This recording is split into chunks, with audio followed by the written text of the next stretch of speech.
로마서 보겠습니다. 네, 로마서 10장입니다.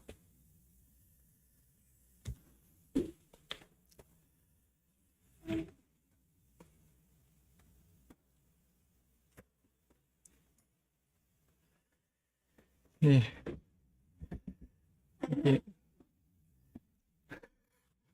명한이제 말씀 짧게 하래요. 화장실에서 만나는데 짧게 하래요. 본문 안 읽겠습니다. 그 말씀을 준비하다 보면은 참 신기한 경험을 하는데, 2주가 주어지든, 한 달이 주어지든, 2달이 주어지든, 어찌나 똑같이 준비가 되는지, 항상 촉박하게. 저번 달에 그 미얀마 선교보고가 있어서, 한 달 밀려서 2달이 여유가 있었는데도, 똑같네요. 더 안 됐던 것 같은. 네. 그래서 로마서 오늘 10장입니다. 뭐 전체적으로 로마서 한번 쭉 또 이렇게 2달이 넘었으니까 생각해 보면, 사도 로마서 1장 17절에서 오직 의인은 믿음으로 말미암아 살리라 이렇게 말씀하셔서 자신이 전하는 복음의 내용에 대해서 먼저 간략하게 이야기를 해 주셨어요. 그리고 이제 1장 후반부부터 3장 전반부까지는 유대인이나 이방인이나 다 죄인이다. 이제 이 말씀을 이제 하셨고, 3장 후반부에서는 이제 율법과 선지자들에게 증거를 받은 하나님의 새로운 의가 있다. 그래서 그 의에 대해서, 근데 그가 믿음이다라고 3장 후반부에서 이제 이야기를 해 주셨어요. 그래서 4장에서는 이제 다윗과 아브라함의 예를 들어서 하나님 앞에서 의롭게 되는 것이 오직 믿음이다. 구약 성경을 통해서 이제 증명을 하셨고, 5장에서는 이 믿음으로 구원받은 자들이 얻게 된 실제적인 축복, 누리게 될 수 있는 축복에 대해서 이야기를 했고, 6장에서 8장까지는 이제 성화의 부분에 대해서 이야기를 했습니다. 그리고 이제 이 8장까지 이야기를 들은 유대인들이 인정하지 못하는 부분이 있죠. 왜냐하면 자신들이 언약 백성인데 이 하나님의 새로운 의가 나타나서 이제 유대인이나 이방인이나 믿으면 다 하나님의 백성이 된다 이렇게 말했을 때 유대인들은 그걸 인정을 못하는 거예요. 하나님이 우리가 언약을 맺었는데 어떻게 하나님께서 그 언약을 깨고 새로운 언약을 세울 수 있다는 이야기냐, 이제 이렇게 반발을 할 수 있기 때문에 이제 9장에서는 하나님의 이제 주권에 대해서 이야기를 했습니다. 9장 전반부에서는 하나님의 주권에 대해서 이야기를 했고, 그 다음에 저번 시간에 했던 9장 후반부에서는 하나님의 주권의 당위성, 하나님의 주권에 대해서 이야기했을 때 유대인들이 그걸 또 받아들이지를 못하는 거예요. 말씀 그렇다고 하니까 말로는 인정하지만 그 마음 가운데는 여전히 거림직한 게 있는 것이죠. 그래서 하나님의 주권의 당위성, 토기장의 비유를 통해서 하나님은 그러한 주권을 원하시는 자를 선택할 수도 있고 버릴 수도 있는 그런 주권을 가지신 분이다 라고 가르쳐 주었습니다. 그리고 이제 오늘은 이제 10장을 들어가게 되는데요. 이제 9장부터 10장까지가 이스라엘 민족을 향한 하나님의 어떤 경륜에 관한 말씀이라고 말씀드렸습니다. 그래서 9장 1절로 3절 보시면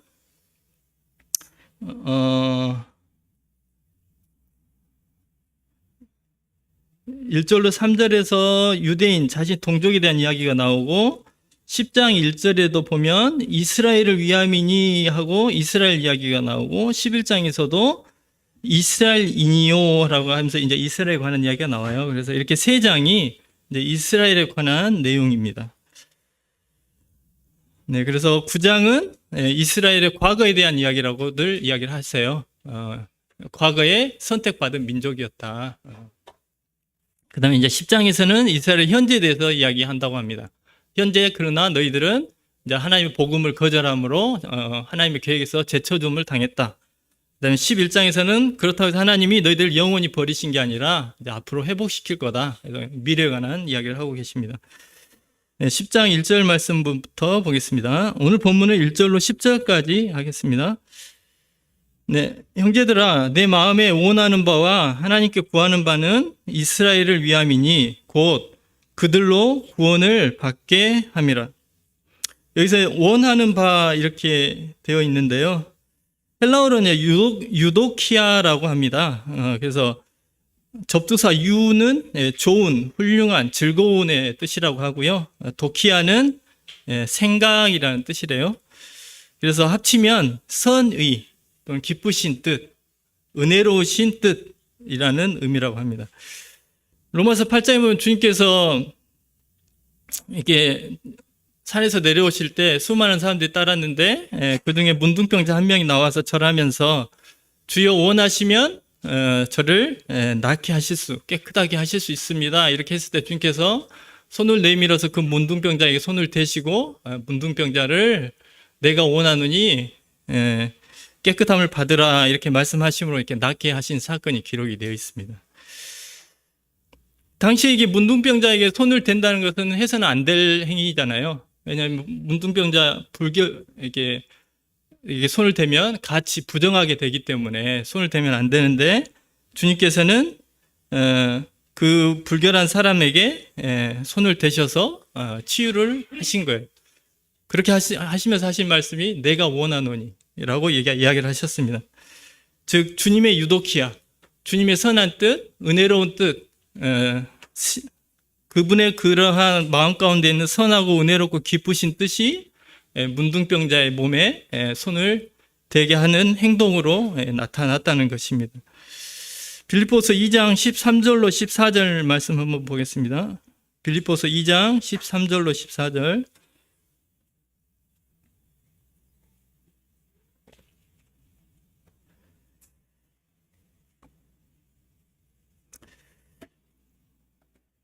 네, 읽어드리겠습니다. 너희 안에 행하시는 이는 하나님이시니 자기의 기쁘신 뜻, 여기서 기쁘신 뜻이 오늘의 유도키와 똑같습니다.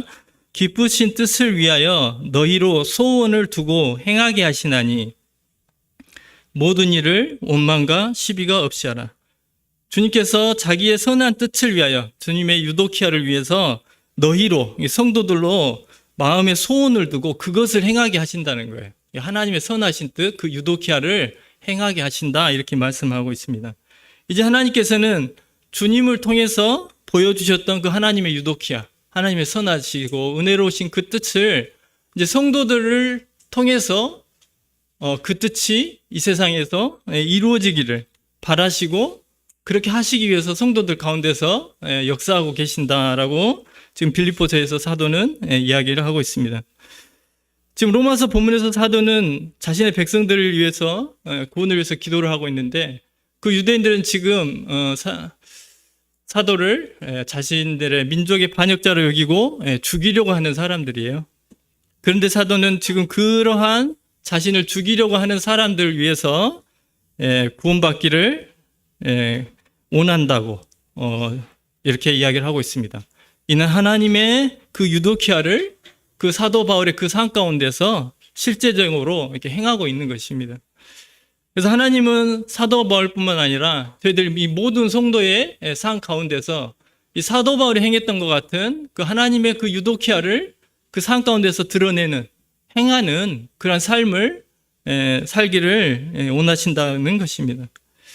지금까지 살펴본 원하는 바에 해당하는 유도키아를 한 단어로 표현하면 소원인데요. 이 소원은 나의 소원이 아니라 하나님의 소원인 것이죠. 하나님의 소원. 그리고 이제 구하는 바라고 지금 1절에 돼 있는데 여기에 해당하는 헬라어는 데에시스라고 한다고 합니다. 한 단어로 바꾸면 간구. 그래서 바울은 본절에서 자신의 소원과 간구가 지금 자신을 핍박하는 이스라엘 사람이 구원받는 것이라고 이야기를 하고 있습니다. 자신의 소원인데 이건 자신의 소원일 뿐만 아니라 하나님의 소원인 것이죠. 그래서 그러면 사도 바울은 이들을 위해서 하나님과 동일한 그 마음을 품고 그들이 구원받기를 원하는 소원을 마음에 품었어요. 근데 이제 간구를 해야 되잖아요. 기도를 드려야 되잖아요. 그럼 얼마나 간절히 기도를 했을까요? 그 단어가 데시스라는 단어인데 동일하게 사용된 구절을 찾아보면 누가복음 1장에서 세례 요한의 부모 사가랴와 엘리사벳이 자식이 없으므로 하나님 앞에 기도를 합니다. 그때 천사가 나타나서 너의 간구함이 들렸다라고 이렇게 말씀을 했는데 여기서 간구함이라는 단어가 데시스입니다. 즉 사도 바울은 자신을 핍박하고 죽이려 하는 자신의 동족 이스라엘 사람들의 구원을 위해서 소원을 품고 간구, 기도를 하나님 앞에 올려드리는데 어떻게 올려드렸냐면 노부부가 자신들의 평생의 소원인 자녀 구하기를 구하는 것처럼 그렇게 간절하게 하나님 앞에 기도를 드렸다는 뜻이 됩니다. 중요한 것은 이런 사도 바울의 모습이 저희들 모든 그리스도인의 모습이 되어야 한다는 것입니다. 저희들의 하나님이 가지고 계시는 그 소원이 저희들의 소원이 되어야 되고 저희들이 원하는 바가 아니라 하나님의 원하시는 바가 저희들이 원하는 바가 돼야 됩니다. 동일해야 돼. 그게 그리스도인의 삶 아닙니까? 내가 원하는 것을 내가 하나님 앞에 구하는 게 아니라 하나님이 원하시는 바를 내가 구하고 그 하나님이 원하시는 바를 내가 하나님 앞에 간구를 올려드릴 때에 대충 내가 원치 않은데 뭐 하나님 뜻이 이렇다고 하니까 뭐 기도해야지 이런 게 아니라 정말 노부부가 자식을 간구하는 그러한 마음으로 하나님의 뜻을 하나님의 소원을 내 삶 가운데서 이루어지기를 하나님 앞에 이렇게 기도를 올려드려야 된다는 것입니다. 2절로 3절 말씀 보겠습니다. 내가 증언하노니 그들이 하나님께 열심히 있으나 올바른 지식을 따른 것이 아니라 하나님의 의를 모르고 자기의 의를 세우려고 힘써 하나님의 의에 복종하지 아니하였느니라. 죄라는 단어는 하나님과의 관계가 끊어진 상태를 죄라고 합니다. 의라는 것은 하나님의 관계가 회복된 상태가 의입니다. 그래서 2절로 3절의 말씀을 공동 번역본으로 제가 한번 읽어드리면 나는 하나님께 대한 그들의 열성만은 충분히 인정합니다. 그러나 그 열성은 바른 지식에 근거를 둔 것이 아닙니다. 그들은 하나님께서 인간을 당신과 올바른 관계에 놓아주시는 길을 깨닫지 못하고 예수 그리스도죠. 제 나름의 방법을 세우려고 하면서 하나님의 방법을 따르지 않았습니다. 라고 이렇게 표현하고 있습니다. 사실은 사도는 자신의 동족들이 뭐 불경건하다든지 비신앙적이다 이렇게 말하지 않았어요. 그들은 하나님에 대한 열심이 있다고 이야기를 했습니다. 이것은 사실이죠. 유대인들이 율법을 준행하는 모습을 보면 저희들이 사도의 증언이 사실인 것을 알 수가 있고 사도 또한 열심히 특심했던 바리새인이기 때문에 사도의 증언은 확실한 것일 것입니다. 구원받기 전에 구원받기 전에 사도 바울인 사울은 그 누구보다도 하나님께 대한 열심이 컸던 사람입니다. 그 열심 때문에 그리스도인들을 체포하고 그들을 핍박하고 스데반을 죽이는데 앞장섰던 역할을 했던 사람이었습니다. 그때 그 사울이 그렇게 했던 이유는 율법을 준행하기 위해서 그렇게 했습니다. 신명기 18장 20절 말씀 한번 같이 보시면 신명기 18장 20절 말씀 보겠습니다.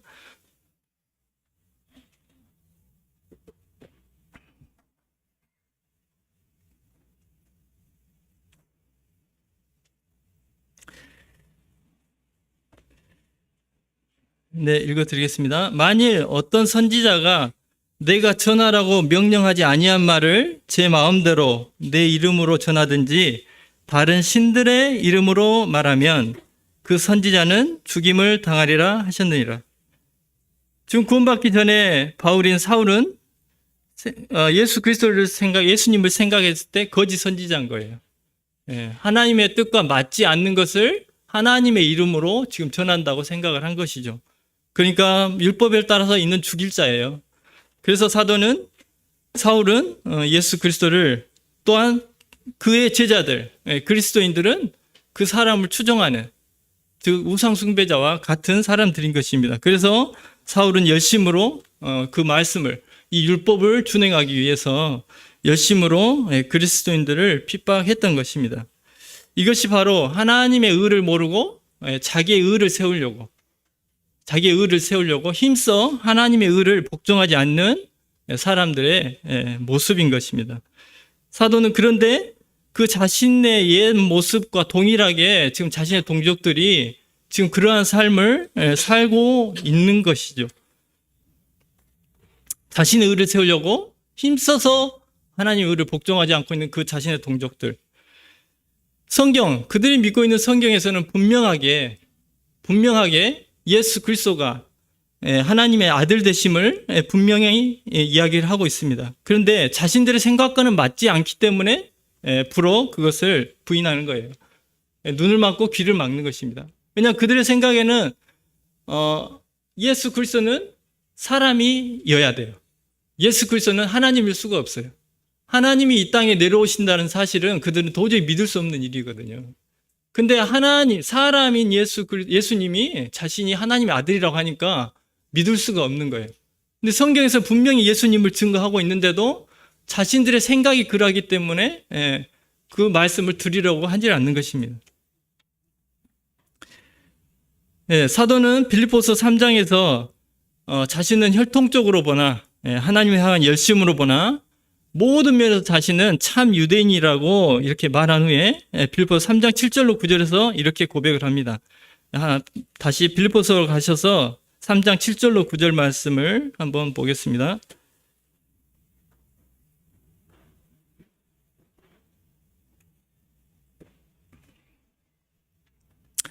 네, 제가 읽어드리겠습니다.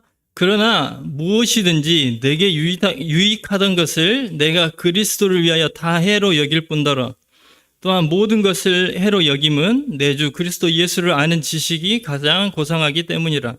내가 그를 위하여 모든 것을 잃어버리고 배설물로 여김은 그리스도를 얻고 그 안에서 발견되려 함이니 내가 가진 의는 율법에서 난 것이 아니요 오직 그리스도를 믿음으로 말미암은 것이니 곧 믿음으로 하나님께로부터 난 의라. 사도가 여기서 말하는 중요한 점은 자신이 아무리 진실한 마음으로 사도 구원받기 전에 사울은 자신을 위해서 한 게 아니라 정말 하나님을 위해서 그 하나님의 말씀을 준행하기 위해서 그리스도인들을 핍박했단 말이죠. 근데 자신이 그렇게 아무리 진실한 마음으로 하나님을 위한 열심을 냈다고 할지라도 하나님의 의에 대한 참된 지식의 바탕을 두지 않고 그런 일들을 했다면 그것은 하나님 앞에서 배설물과 같은 무가치한 것들이라는 것이에요. 참된 지식에 기반하지 않고 내가 내 마음대로 하나님을 위해서 한다고 아무리 열심히 하고 하나님을 위해서 뭔가를 드리고 한다 할지라도 그것은 하나님 앞에서 무가치한 것들이라는 것입니다. 배설물처럼.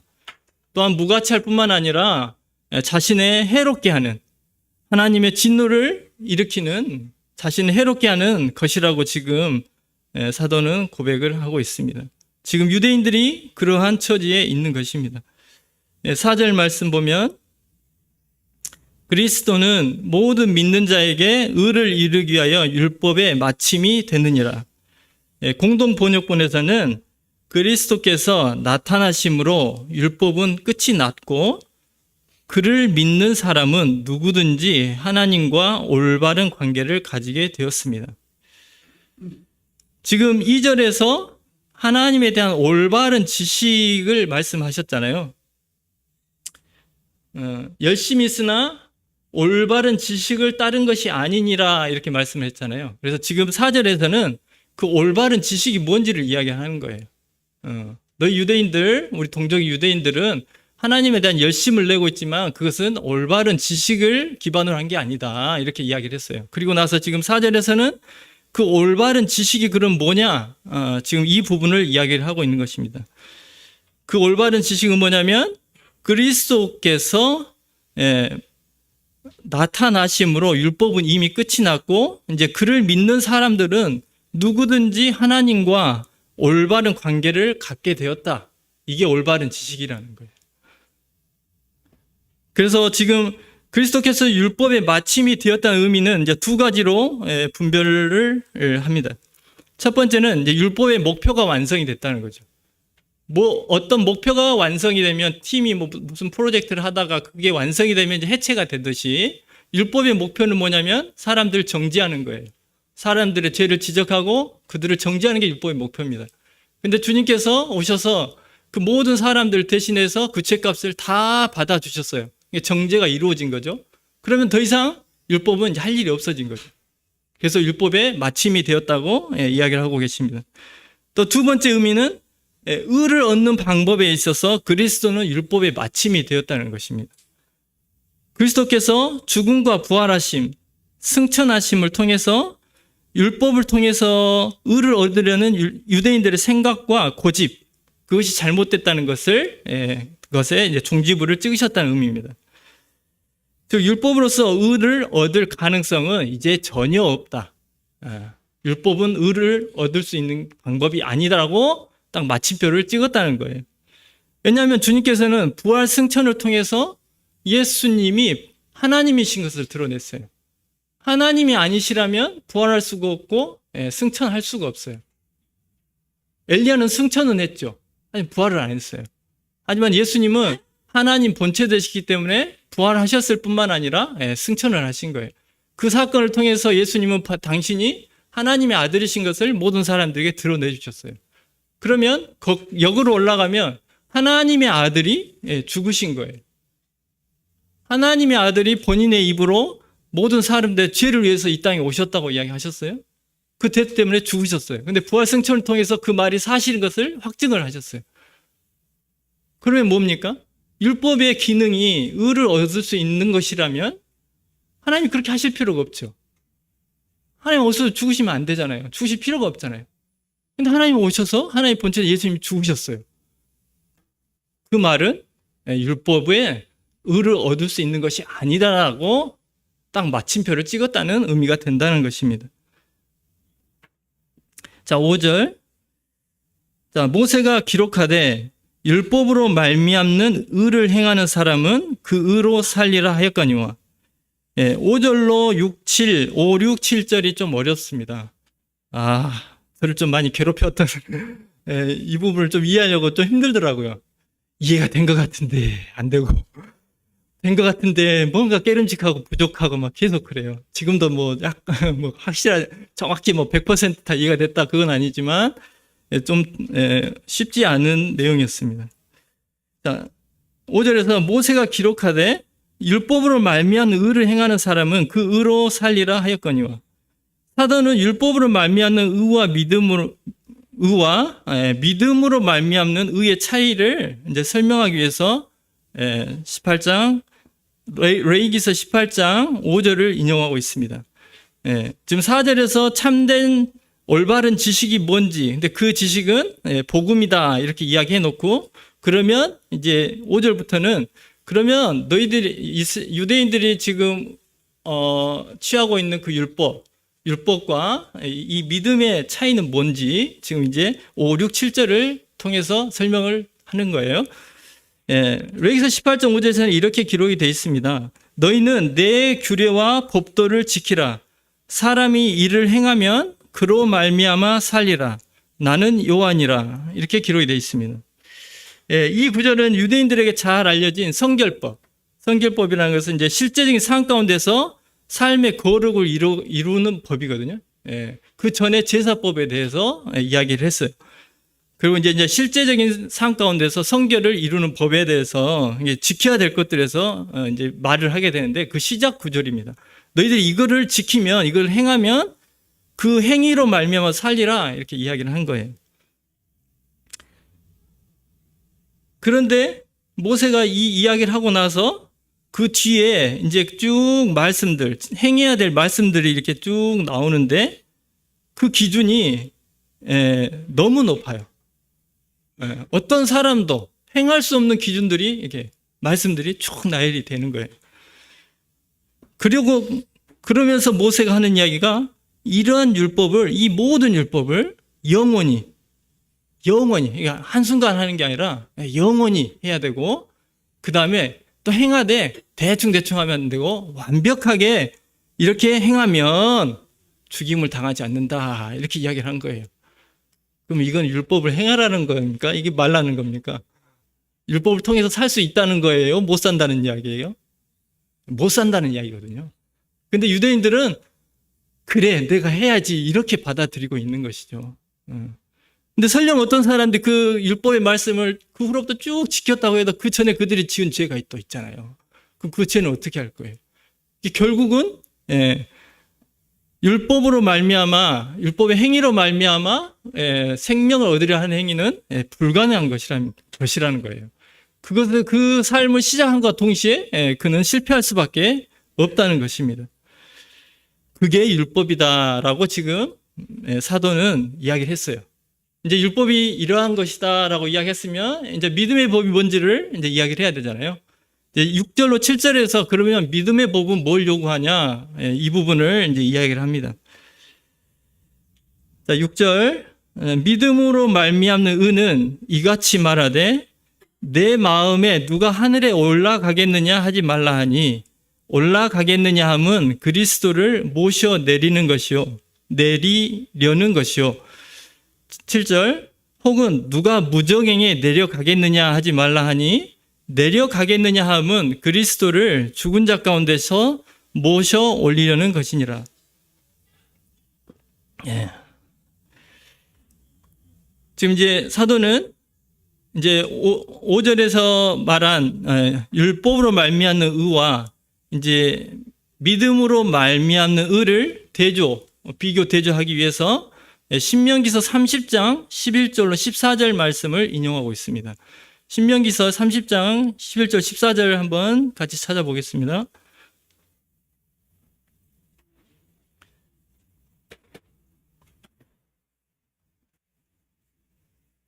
이 부분 참 이해하기가 쉽지가 않더라고요.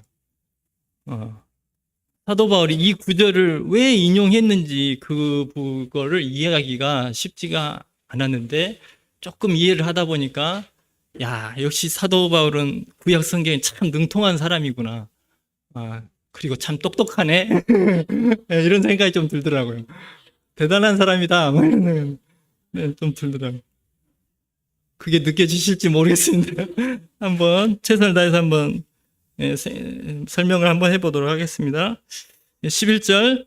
내가 오늘 네게 명령한 이 명령은 네게 어려운 것이 아니요 먼 것도 아니라 하늘에 있는 것이 아니니 네가 이르기를 누가 우리를 위하여 하늘에 올라가 그의 명령을 우리에게로 가지고 와서 우리에게 들려 행하게 하랴 할 것이 아니요 이것이 바다 밖에 있는 것이 아니니 네가 이르기를 누가 우리를 위하여 바다를 건너가서 그의 명령을 우리에게로 가지고 와서 우리에게 들려 행하게 하랴 할 것도 아니라 오직 그 말씀이 네게 매우 가까워서 내 입에 있으며 내 마음에 있은즉 내가 이를 행할 수 있느니라. 예, 이 구절은 이제 신명기서 말씀이니까 믿음과 복음에 관해서 인용하기엔 참 부적절하게 보일 수 있는 말씀이에요. 예, 내용상으로 봤을 때도 이 말씀은 이제 모세가 요단강 건너기 전에 모압 평지에서 약속의 땅 가나안 땅 들어가기 전에 모압 평지에서 이스라엘 백성들에게 고별 선교하는 내용입니다. 이제 마지막 설교를 하는 내용이에요. 그래서 내용을 이제 율법이 이제 어디에 숨겨져 있어가지고 너희들이 찾기 어렵고 근데 또 멀리 떨어져 있고 그런 게 아니라 너희 가까이에 있다. 하나님의 말씀은.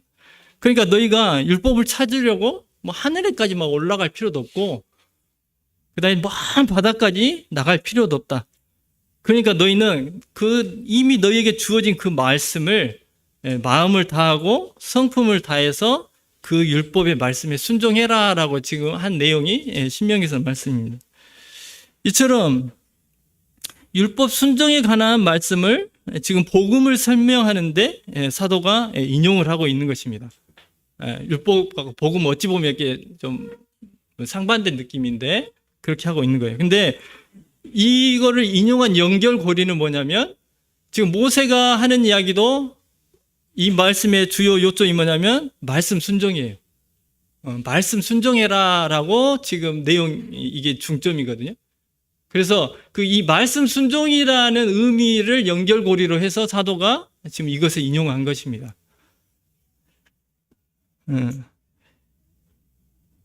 그래서 이제 구약 시대에서는 너희들이 순종해야 될 말씀이 율법이었다면 이제 새 언약 시대, 이 새 시대에서 너희들이 순종해야 될 하나님의 말씀은 복음이다 라고 이야기를 하는 거예요. 지금 유대인들은 복음에 순종하지 않고 있잖아요. 복음을 거부하고 있잖아요.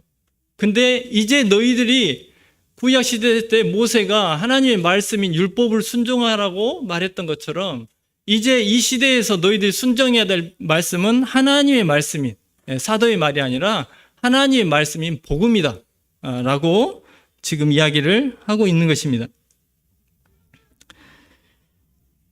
예수님은 하나님이 창세기부터 쭉 계시해 오신 이 계시의 완결편이거든요. 모든 것이 예수 그리스도를 향하고 있어요. 그러잖아요. 구약의 율법도 다 예수 그리스도를 향하고 있거든요. 그렇기 때문에 이 구약의 율법에 관한 말씀을 통해서 예수님을 설명하는 게 잘못된 게 아니라는 것이죠.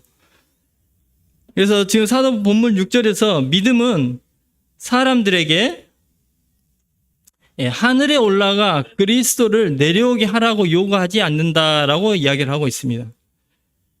자, 여기 유대인들의 생각에 하늘에 올라가라는 표현은 불가능한 일을 나타낼 때 쓰는 관용구라고 합니다. 그래서 하늘에 올라가, 하늘에 가서 이렇게 하면 도저히 사람으로서는 할 수 없는 일, 이렇게 받아들이는 내용이라고 합니다. 그래서 지금 6절에서 너희들에게 복음은, 믿음은 너희들에게 하늘에 올라가서 그리스도를 내려오게 하라라고 요구하지 않는다라고 이야기하고 있습니다. 왜냐하면 그것은 불가능한 일, 지금 율법은 가능치 않는 일을 계속 요구를 하는 거예요. 도저히 행할 수 없는 일. 모세가 이야기를 했잖아요. 근데 그 이야기가 이로 말미암아 살리라 했는데 그 이로 말미암아를 읽어봤더니 사람이 도저히 할 수 없는 일들이에요. 불가능한 일이에요. 근데 유대인들은 그걸 행하려고 해요. 불가능한 일을. 근데 믿음으로 말미암는 의는 그렇게 불가능한 일을 너희에게 요구하는 게 아니다라고 지금 사도는 이야기를 하는 거예요. 하늘에 올라가서 그리스도를 끄집어 내려와라 이렇게 요구하지 않는다라고 이야기하는 것입니다. 그래서 이것은 불가능한 일이고 또한 그리스도는 이미 하늘에서 내려오셨기 때문에 그것은 이미 이루어진 일이다라고 이야기를 하고 있습니다. 이미 그리스도께서는 이 땅에 내려오셨어요. 근데 굳이 또 올라가서 그리스도를 이 땅에 내려오게 하실 필요가 없다는 거예요. 잘 이해 안 되시죠? 지금 사도는 그리스도의 성육신에 대해서 이야기를 하는 겁니다.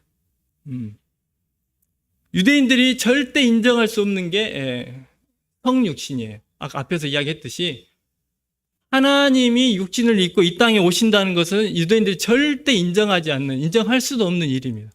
그래서 그들은 복음을 받아들일 수가 없어요. 근데 사도는 그리스도가 이미 그리스도를 다시 복음을 들으면 하나님이 성육신해서 우리들의 죄를 다 감당했다는 게 주요 골자잖아요. 근데 유대인들이 이 땅에 들었을 때 그 하나님을 끄집어 내려와야 되겠네? 이렇게 생각할 수 있잖아요. 그렇잖아요. 근데 사도는 그게 아니라는 거예요. 이미 하나님이 이 땅에 내려오셨다. 믿음의 복음은 그걸 이야기하고 있다라고 이야기하는 거예요. 그래서 하늘에 올라가서 누군가를 데려온다? 이건 불가능한 일이잖아요. 유대인들은 하나님이 육신을 입고 내려온다? 이게 불가능한 일이에요. 즉 불가능한 일이 이미 성취가 됐다라고 지금 사도는 이야기를 하는 거예요.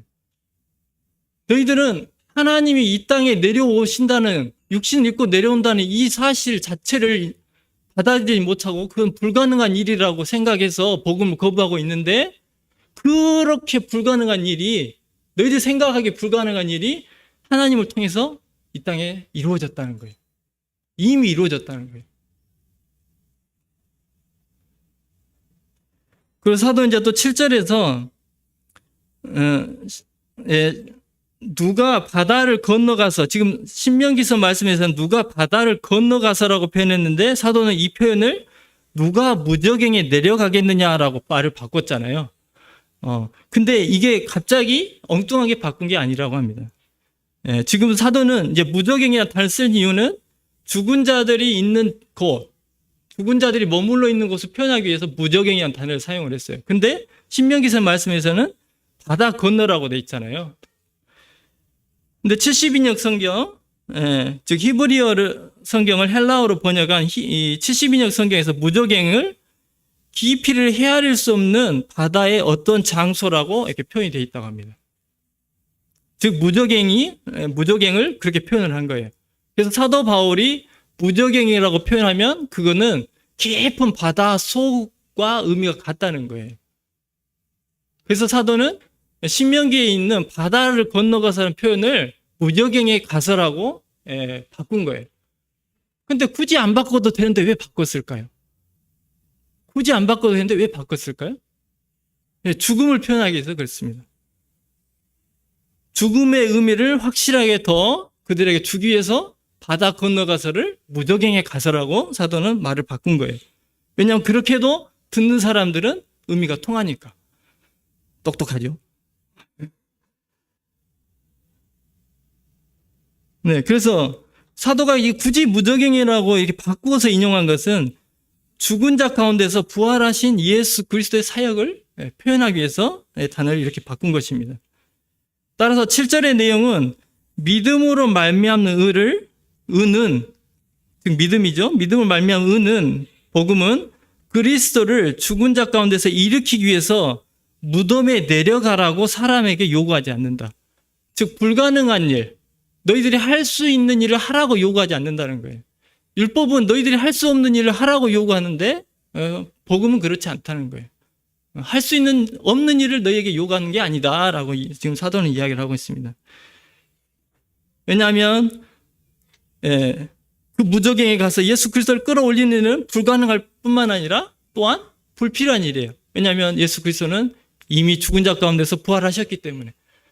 그래서 사도는 이 한 가지 이야기를 가지고 두 가지를 한꺼번에 이야기를 하는 거예요. 똑똑해. 우리는 이게 그들의 관념을 잘 모르니까 이해가 안 됐겠지만 듣는 유대인들은 구약 성경에 능통하고 그다음에 그들의 관념을 갖기 때문에 이 이야기를 들었을 때 그 두 개를 받아들였을 거예요.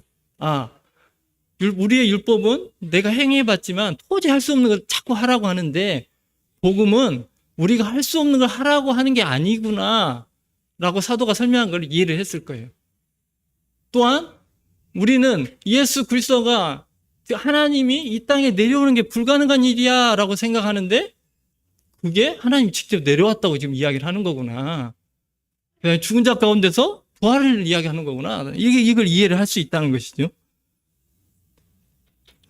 6절로 7절을 통해서 사도는 믿음으로 말미암는 사람들에게 불가능한 행위를 요구하지 않는다라고 첫 번째 이야기한 것이고 또한 사도는 6절로 7절을 통해서 유대인들이 정말 받아들이기 힘든 인정할 수 없는 두 가지 이 복음의 핵심 교리인 성육신 하나님이 이 땅에 오셨다는 사실 그리고 부활에 대해서 말을 하고 있는 것입니다. 한 이야기를 통해서 이 두 가지 이야기를 한꺼번에 이야기를 하고 있는 거예요. 구약 성경 말씀을 인용해서. 이 성육신과 부활은 유대인들이 구원받기 위해서 반드시 깨져야 하는, 반드시 받아들여져야 하는 교리인 것입니다.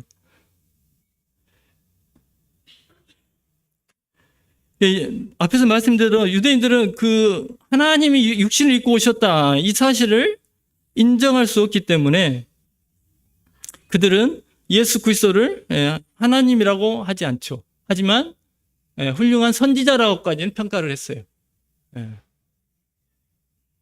근데 예수님께서 내가 하나님의 본체된다, 내가 하나님의 아들이라고 했을 때는 참남하다 이렇게 하고 공격을 하잖아요.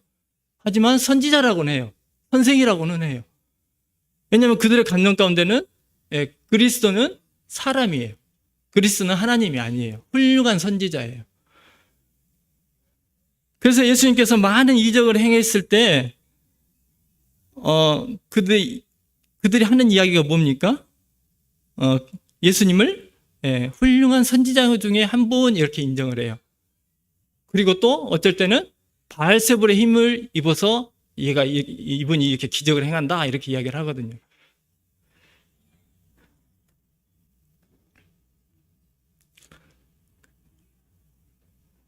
그래서 사도는 유대인들이 도저히 일어날 수 없다고 또한 불가능하다고 생각했던 하나님의 성육신 사건이 일어났다. 실제적으로 이미 일어났다고 이렇게 말을 하고 있는 것입니다. 그러면 그리스도의 부활은 왜 그들이 인정하지 않을까요? 그리스도의 성육신은 인정하지 않는 게 이해가 되잖아요.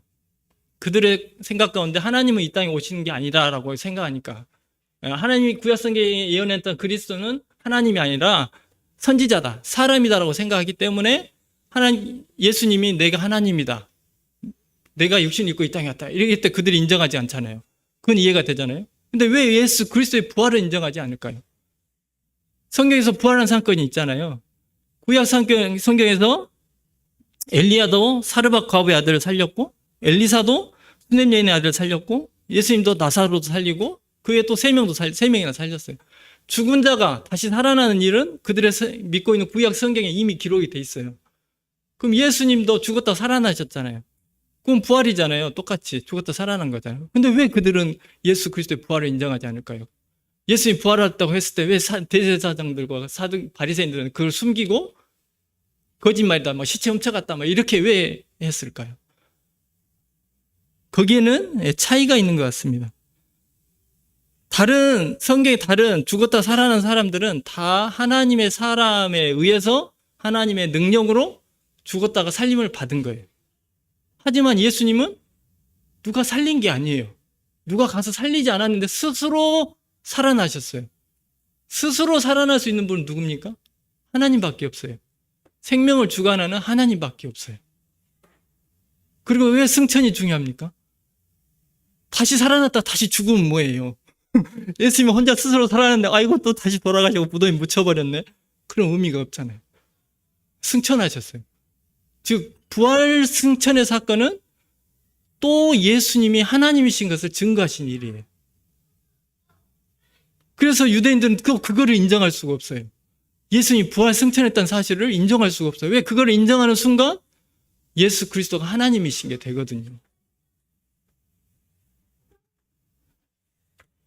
그래서 사도는 지금 6절로 7절 말씀을 통해서 신명기 30장의 말씀을 인용해서 유대인들에게 사도가 말하고자 하는 복음의 핵심이 되는데 두 가지 내용을 한 번에 동시에 구약 성경을 이용해서 이야기를 하고 있는 것입니다. 모세를 통해서 하나님의 말씀인 율법이 너희에게 주어졌던 것처럼 이제 예수님의 부활을 통해서 그분이 바로 성육신하신 하나님의 아들이심을 증거하셨어요. 그러면 부활과 승천을 통해서 이 예수 그리스도가 하나님의 아들이시다, 하나님의 본체 되신다 하면은 그분이 하나님이신 거잖아요. 그러면 그분이 하나 말씀하신 것은 누구의 말이 되냐면 하나님의 말씀이 되는 거예요. 그들은 율법이 모세를 통해서 주어진 하나님의 말씀이라고 생각하기 때문에 그들의 마음을 다해서 그걸 준행하려고 하잖아요. 근데 지금 사도는 이 예수 그리스도의 부활 사건, 승천 사건을 통해서 예수 그리스도는 성육신하신 예수 하나님이시다라는 증거를 했어요. 그러면 하나님이시면 그분이 이 땅에 오셔서 말씀하셨던 그 복음은 선지자의 말이 아니라 하나님의 말이 되는 거예요. 율법을 하나님의 말씀으로 인정한 것처럼 이 복음을 그들은 하나님의 말씀으로 인정을 해야 된다는 거예요. 율법에 순종하려고 한 것처럼 지금 유대인들은 복음을 거부하고 있는데 이 복음에 너희들이 순종을 해야 된다라고 지금 이야기를 하고 있는 것입니다. 두 번째 말씀은 그 두 번째 또 내용은 너희가 그 하나님의 계시를 알기 위해서 멀리 모세가 이야기했던 것처럼 멀리 가서 찾아야 된다든지 숨겨져 있는 걸 찾는다든지 그럴 필요 없다. 이미 너희 안에 있다. 그러니까 너희의 의를 세우지 말고 오직 복음에 순종해라. 이제 복음에 순종할 때라고 사도는 지금 이야기를 하고 있습니다. 8절 말씀, 그러면 무엇을 말하느냐? 지금 무엇을 말하느냐 할 때 지금 주어가 없잖아요. 주어는 믿음으로 말미암는 의는, 즉 복음은 뭘 말하느냐? 이럴 필요 없다, 저럴 필요 없다. 지금 6절로 7절에서 이야기했는데 그러면 복음은 뭘 말하느냐라고 이야기를 하는 거예요. 말씀이 네게 가까워 내 입에 있으며 내 마음에 있다 하였으니 곧 우리가 전파하는 믿음의 말씀이라. 자, 6절로 7절 말씀에서 복음은 사람들에게 불가능한 일을 행하라고 하지 않는다. 율법처럼 그렇게 하지 않아 라고 이야기했어요. 그것도 이미 주님에 의해서 이루어진 일을 행하라고 하지도 않는다. 뭐 성육신을 일으키라고 한다든지 죽은 자에 뭐 살아나라고 한다든지 그렇게 하지도 않는다 라고 이야기했을 때, 그러면 복음이 뭐지? 복음은 그럼 우리에게 뭘 하라고 하지? 라고 유대인들이 마음 가운데 생각이 들 거 아니에요. 그들은 뭘 해야 되니까. 자고로 뭘 해야 되니까. 그럼 우리는 이제 뭘 해야 되지? 이런 생각이 들 거 아니에요? 그 뭘 해야 되는지에 대해서 지금 이야기를 하는 거예요. 사도는 이를 위해서 지금 신명기 30장 14절 말씀을 인용하고 있는데, 읽어드리면 오직 그 말씀이 네게 매우 가까워서, 좀 더 읽은 거예요. 내 입에 있으며 내 마음에 있은즉 네가 이를 행할 수 있느니라. 은혜 시대는 이제 하나님의 계시하는 말씀의 초점이 더 이상 율법이 아니고 그리스도이기 때문에 사도는 율법을 그리스도의 복음으로 지금 대체 바꿔서 지금 이야기를 하고 있는 것입니다. 사도가 지금 이 구절 신명기 말씀을 인용해서 강조하는 것은 복음은 네게 가까워서 내 입에 있다. 즉 누구나 쉽게 접근할 수 있다 이거예요. 어디 복음 숨겨져 있는 게 아니야. 뭐 힘들게 찾아야 되는 게 아니다. 너희들 가까이 있다. 쉽게. 그 다음에 내 마음에 있다. 이 표현은 뭐냐면 이 내용이, 이 복음의 내용이 어렵지 않다는 거예요. 마음에 다 이해가 된다는 거예요. 이해하기 쉬워서 누구나 마음으로 쉽게 이해할 수 있는 것이라고 지금 사도는 이야기를 합니다. 복음의 특징이죠. 복음은 멀리 있지 않아. 너희들 가까이 있어. 이미 다 증거가 됐어. 그리고 이 복음은 뭐 어렵거나 이해하기 어렵다든지 그런 게 아니야. 쉽게 다 이해할 수 있도록 하나님 쉽게 만들어 놓으신 거다라고 이야기를 하고 있습니다. 다시 말하면 복음은 찾기가 쉽고, 하나님께서 복음을 만들어 놓고 어디 깊은 곳에 숨겨두면 구원받을 사람이 몇 사람이 되겠어요. 하나님은 다 드러내셨다는 거죠. 그 다음에 그 복음의 내용이 어려우면 그걸 또 어떻게 지능이 떨어지면 그걸 이해를 하겠어요? 안 되잖아요. 근데 하나님은 쉽게 누구나 다 이해할 수 있게 이렇게 해놨다. 즉 복음은 힘들지 않아요. 어렵지 않아요. 이렇게 표현하는 거죠 지금. 그럼 도대체 복음이 뭐지? 이렇게 하는 사람들한테 복음은 힘들지 않아요. 찾기 힘들지 않아요. 그 다음에 이야기 어렵지도 않아요. 지금 이렇게 운을 띄워놓는 거예요. 복음은 이런 거예요. 이렇게. 그리고 나서 이제 9절로 10절에서 이 복음의 내용을 이야기를 해요. 이 8절의 말씀이 약간 지금 생각하니까 은근히 의미가 있다 생각이 드는 게, 그 헬라인들은 이렇게 막 이렇게 지식을 추구하고 막 하잖아요. 그 성경 말씀 나오잖아요. 사람들은 뭔가 좀 신비로워야 되고 뭔가 좀 어렵고 내가 이해하기 어려워야지 대단한 거 이렇게 받아들일 수 있잖아요. 근데 유대인들도 이 율법에 비해서 율법하고 바로 복음을 이야기하면 이거 뭐야? 별거 아니네? 이게 뭔 의미가 있지? 이렇게 할 수가 있잖아요. 그래서 그 이야기, 복음의 내용을 이야기하기 전에 8절에서 이 성경 말씀을 인용해서, 모세가 한 말씀을 인용해서 그렇게 오해할 수 있는데, 복음도 막 이렇게 좀 뭔가 깊이가 있어야 될 것 같은데, 막 이런 마음을 품는 사람들에게 모세가 율법도 이렇게 이야기했다라고 이야기하는 것 같아요. 자, 9절 말씀 보겠습니다. 내가 만일 네 입으로 예수를 주로 시인하며 또 하나님께서 그를 죽은 자 가운데서 살리신 것을 내 마음에 믿으면 구원을 받으리라. 9절로 10절에서는 지금 복음의 핵심의 내용인, 지금 유대인들이 지금 복음에 대해서 궁금해지잖아요. 궁금해진 사람들에게 이제 복음의 핵심의 내용을 이제 설명하게 되는데, 그 핵심 내용인 성육신과 이제 부활에 대해서 이야기를 합니다. 사람들이 구원받기 위해서는 먼저는 성육신의 진리를 받아들여야 된다는 거예요. 네 입으로 예수를 주로 시인하며, 예수님을 주인으로, 생명의 주로, 영광의 주로, 구약 성경에서 말하는 여호와 하나님으로 네가 시인하며라고 이야기를 하고 있는 거예요. 즉 성육신을 인정을 해야 된다는 거예요. 복음은 별건 아닌데 너희들이 구원을 받기 위해서는 예수 그리스도가 하나님이시다는 걸 인정을 해야 된다는 거예요. 그다음에 둘째로는 예수님의 부활과 그 부활의 의미를 받아들여야 한다고 이야기하고 있습니다. 하나님께서 그를 죽은 자 가운데서 살리신 것을 내 마음에 믿으면 구원을 받으리라 이렇게 돼 있잖아요. 이는 예수님께서 우리의 구원을 위해서 십자가에서 죽으셨고 죽은 지 사흘 만에 살아나셨다는 사실을 믿어야 된다고 이야기를 하고 있습니다. 여기서 마음에 믿는다는 것은 단순한 믿음이 아니라 지정의, 인격을 형성하고 있는 이 지정의를 다해서 믿어야 된다는 의미입니다.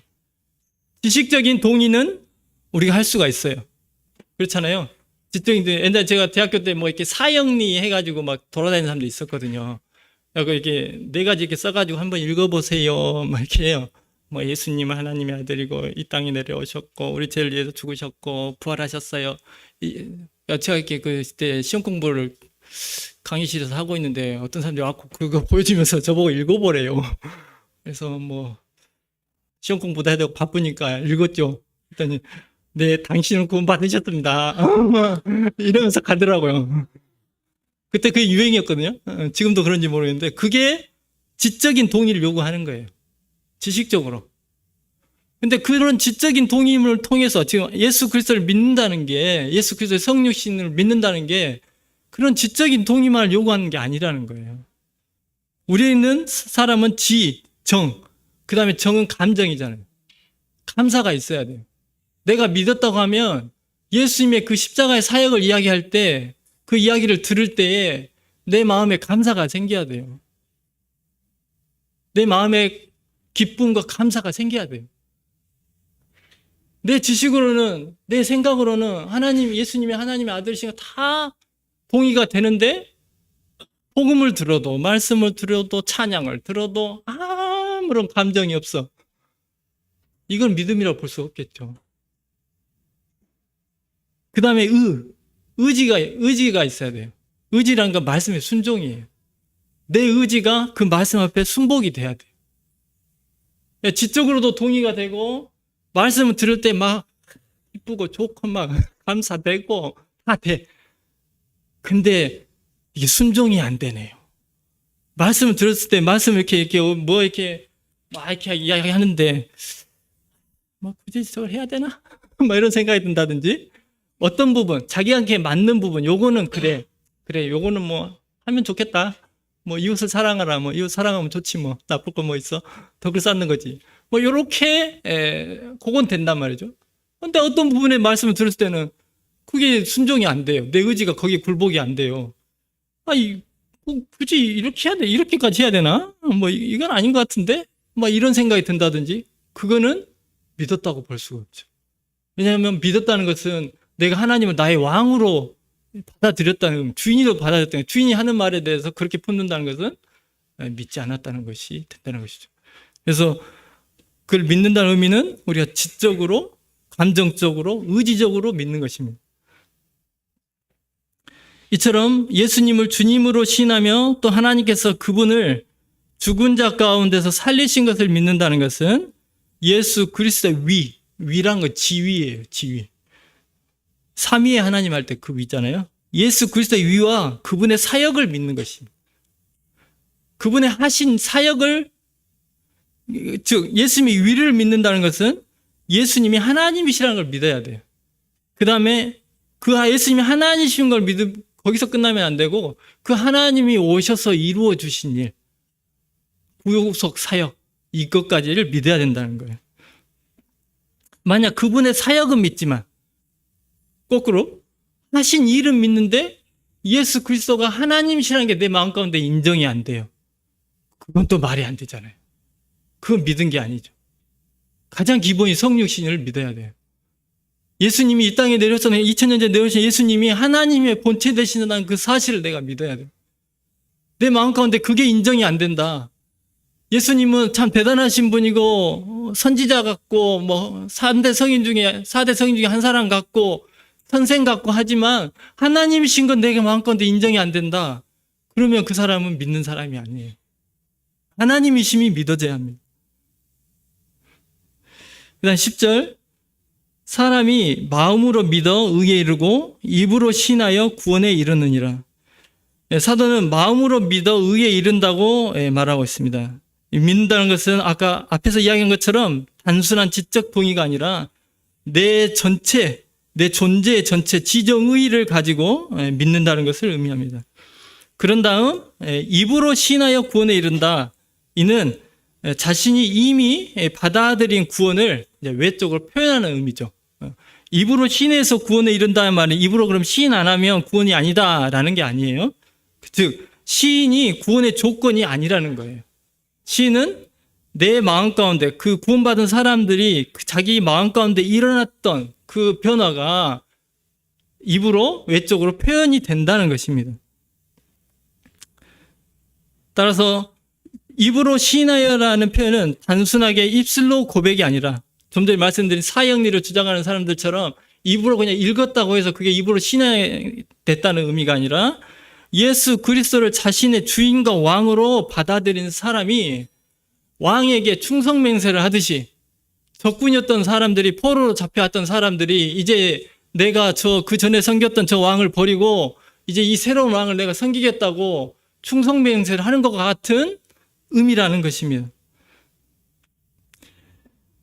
그래서 본전은 사도는 어떤 사람이 구원을 받으면 그 자신의 구원을 공개적으로 시인하게 된다는 것입니다. 강요가 아니라 마음 가운데 믿어진 사람은 그 입으로 예수 그리스도는 나의 주인이십니다. 예수 그리스도는 하나님이시고 예수 그리스도는 나의 주인이십니다. 그분은 나의 왕이십니다라고 표현을 하게 된다는 거예요. 마음의 변화에 의해서 외적인 표현이 자연스럽게 되어진다는 거예요. 내가 예수님은 하나님이십니다. 예수님 나의 주인이십니다. 예수님 나의 왕이십니다. 할 때 내 마음이 이상해. 마음은 동의가 안 돼. 그러면 이상하잖아요. 그거는 마음은 아닌데 입으로만 표현을 하는 거죠. 그래서 댄이라는 분은 이 부분을 이렇게 말했습니다. 마음으로 믿어 의에 이르고 입으로 신하여 구원에 이른다는 것은 두 가지 일이 아니다. 한 가지 일의 두 가지 측면이다. 마음의 변화가 외적으로 표현된 것뿐이다 라고 이야기를 했습니다. 지금 이 구절을 읽을 때 이제 구절 약간 의문스러워 할 수 있는 부분이 구절에서는 시인, 입으로 시인이 먼저 나오고 그 다음에 믿음이란 말이 뒤에 나오잖아요. 이제 부수적인 이야기지만 근데 10절에서는 믿음이 먼저 나오고 시인이란 말이 뒤에 나와요. 이제 순서가 바뀌었잖아요. 그럼 또 이거 왜 이래? 이렇게 생각할 수 있으니까. 그래서 그 이유는 9절에서는 강조점이 복음의 핵심 교리인 성육신과 부활을 이야기하는 부분이에요. 9절은. 그렇기 때문에 그 사건 순서, 예수님이 성육신을 먼저 하셨고 부활을 후에 하셨잖아요. 그래서 그 사건의 순서대로 나열하다 보니까 믿음이 시인이 먼저 나오고 믿음이 이제 뒤에 위치한 것뿐이고요. 10절에서는 구원받았을 때 사람들이 구원받았을 때 일어나는 순서, 변화의 순서를 이야기하기 때문에 먼저 마음의 변화가 먼저 일어나고 그 마음의 변화가 입을 통해서 시인으로 나타나기 때문에 그 순서를 적용했기 때문에 순서가 바뀌었다 이렇게 생각하시면 될 것 같습니다. 아이고 명아님한테 미안하네요. 네, 기도하고 마치겠습니다.